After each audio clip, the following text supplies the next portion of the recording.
On January 2nd, 2023, Nancy and I were watching Monday Night Football. Right in front of us, a player collapsed on the field. Actually, he was dead when his body hit the ground. The announcers didn't say it at first, but it's true.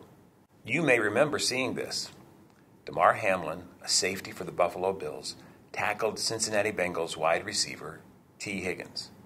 It was a routine play. After the tackle, Hamlin stood, took a step, and then fell to the ground. Later reports confirmed that in that moment, Hamlin's heart had stopped. Of course, tackles happen all the time in football, but this time, everyone knew that this was different. Hamlin's team and opponents, right there, knew it. On the football field and around the world, people prayed for this fallen athlete. It didn't matter who they were or where they lived.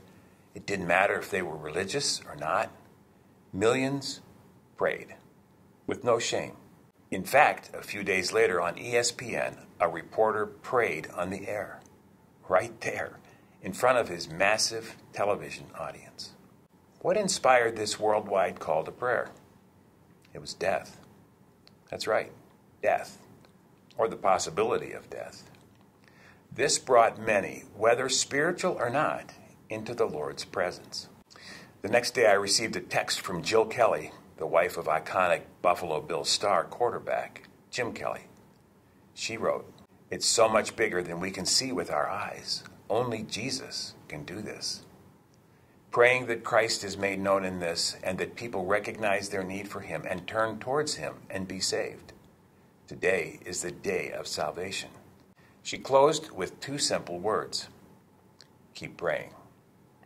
A few moments ago, you read the question, can anything good come from death? The answer is a resounding yes. Well, in God's mercy and providence, Damar Hamlin recovered. But no one could deny what had happened. One heart attack, in full view of millions of people, brought the world to its knees. Unlike almost anything else, death can do this. Preachers can preach, gospel teachers can teach, but nothing draws the masses to God in humility more powerfully than his Spirit working and speaking through the megaphone of death. How amazing would it be if your death and mine would have the same impact on the people we love? If that happens, our death would be worth it, right? The book is called Finish Line: Dispelling Fear, Finding Peace, and Preparing for the End of Your Life.